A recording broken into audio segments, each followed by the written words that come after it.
പാകിസ്ഥാനെതിരെ പാക് അധീന കാശ്മീരിൽ നടക്കുന്ന ആക്രമണത്തിനൊടുവിൽ ഇപ്പോൾ പാകിസ്ഥാൻ സർക്കാർ മുട്ടുകുത്തിയിരിക്കുകയാണ്. എന്നാൽ പ്രതിഷേധക്കാരാകട്ടെ ഒട്ടും പിൻവാങ്ങാൻ തയ്യാറാകാതെ തന്നെ കാര്യങ്ങൾ കൂടുതൽ സങ്കീർണമാക്കുകയാണ്.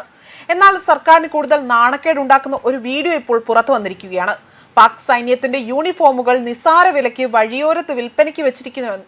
അവിടെ വെച്ചുകൊണ്ട് തന്നെ അവരെ അപമാനിക്കുന്നതിന് തുല്യമായിട്ടാണ് ഇത്തരത്തിൽ പ്രതിഷേധക്കാർ തുണിത്തരങ്ങൾ വിൽപ്പനയ്ക്കായി വെച്ചിരിക്കുന്നത്.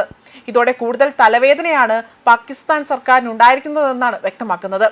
വീഡിയോയിൽ പ്രതിഷേധക്കാരാകട്ടെ പാക് ആർമി യൂണിഫോമുകളും ഹെൽമറ്റുകളും മറ്റു വസ്തുക്കളും എല്ലാം തന്നെ വെറും 10 രൂപയ്ക്കാണ് വിൽക്കാൻ വെച്ചിരിക്കുന്നത്. അത് ഈ വീഡിയോയിലൂടെ പുറത്തു വന്ന ദൃശ്യങ്ങളിൽ കാണാൻ സാധിക്കുന്നു. ആളുകൾ ചിരിച്ചുകൊണ്ട് എല്ലാം വെറും 10 രൂപയ്ക്ക് എന്ന് പറഞ്ഞുകൊണ്ടാണ് വിൽക്കുന്നത് എന്നതാണ് പാക് മാധ്യമങ്ങൾ പറയുന്നതനുസരിച്ച് റിപ്പോർട്ടുകൾ പുറത്തു വന്നിരിക്കുന്നത്. POKയിലെ പ്രതിഷേധക്കാരാകട്ടെ എന്തു വില കൊടുത്താലും അവർ പിന്മാറാൻ തയ്യാറല്ല എന്നതാണ് വ്യക്തമാക്കുന്നത്. 38 പ്രധാന ആവശ്യങ്ങൾ അവർ പാകിസ്ഥാൻ സർക്കാരിന് മുന്നിൽ വെക്കുകയും ചെയ്തിരുന്നു. 70 വർഷമായി തന്നെ തങ്ങളുടെ അടിസ്ഥാന ആവശ്യങ്ങൾ നിഷേധിക്കപ്പെട്ടിരിക്കുകയാണ് എന്നും ഇനി തങ്ങളുടെ ആവശ്യങ്ങൾ നിറവേറ്റപ്പെടണമെന്നും അല്ലെങ്കിൽ പൊതുജന രോഷം അവിടെ നേരിടണമെന്നാണ് പ്രതിഷേധക്കാർ വ്യക്തമാക്കിയിരിക്കുന്നത്. അതേസമയം പാക് അധിനിവേശ കാശ്മീരിലെ പ്രക്ഷോഭകരുമായി തന്നെ സർക്കാർ ഒത്തുതീർപ്പിലെത്തി എന്നതായിരുന്നു റിപ്പോർട്ടുകൾ സൂചിപ്പിക്കുന്നത്. ദിവസങ്ങളായി തന്നെ തുടരുന്ന പ്രക്ഷോഭത്തിൽ 10 പേർ മരിക്കുകയും നിരവധി പേർക്ക് പരിക്കേൽക്കുകയും ചെയ്തു. ജമ്മു കാശ്മീർ അവാമി ആക്ഷൻ കമ്മിറ്റിയാണ് പ്രക്ഷോഭത്തിന് നേതൃത്വം നൽകിയത്.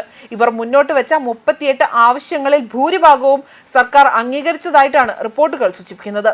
പ്രക്ഷോഭം അവസാനിപ്പിക്കാൻ പാക് പ്രധാനമന്ത്രി ഷെഹബാസ് ഷെരീഫ് പ്രത്യേക സംഘത്തെ നിയോഗിക്കുകയും ചെയ്തിരുന്നു. പ്രക്ഷോഭകരുമായി തന്നെ കരാറിൽ ഒപ്പിട്ടതായി പാർലമെന്ററി കാര്യ മന്ത്രിയായ താരിഖ് ഫസൽ ചൗധരിയാണ് വ്യക്തമാക്കിയിരിക്കുന്നത്. ആക്ഷൻ കമ്മിറ്റിയുമായി അന്തിമ കരാറിൽ ഏർപ്പെട്ടുവെന്നും പ്രക്ഷോഭകർ വീടുകളിലേക്ക് മടങ്ങുകയാണ് എന്നും വ്യക്തമാക്കുന്നു. എന്നാൽ റോഡുകൾ തുറന്നുവെന്നും സമാധാനത്തിന്റെ വിജയമാണിതെന്നായിരുന്നു അദ്ദേഹം സമൂഹ മാധ്യമത്തിൽ കുറിച്ച ആ ഒരു കുറിപ്പിലൂടെ വ്യക്തമാക്കിയിരിക്കുന്നത്. മനുഷ്യാവകാശ നിഷേധനത്തിനെതിരെയാണ് അവാമി ആക്ഷൻ കമ്മിറ്റിയുടെ നേതൃത്വത്തിൽ പാകിസ്ഥാൻ അധിനിവേശ കാശ്മീരിൽ സെപ്റ്റംബർ 29 പ്രതിഷേധം ആരംഭിച്ചത്. പാകിസ്ഥാനിൽ താമസിക്കുന്ന കാശ്മീരി അഭയാർത്ഥികൾക്കായി തന്നെ സംവരണം ചെയ്തിരിക്കുന്ന POK അസംബ്ലിയുടെ 12 സീറ്റുകൾ നിലനിർത്തുന്നത് ഉൾപ്പെടെ തന്നെ 38 ആവശ്യങ്ങളായിരുന്നു ഉന്നയിക്കപ്പെട്ടത്. പ്രതിഷേധങ്ങൾ ആരംഭിച്ചതു മുതൽ തന്നെ കടകളും മറ്റു വ്യാപാര സ്ഥാപനങ്ങളും അടച്ചുപൂട്ടേണ്ട അവസ്ഥയുണ്ടായി.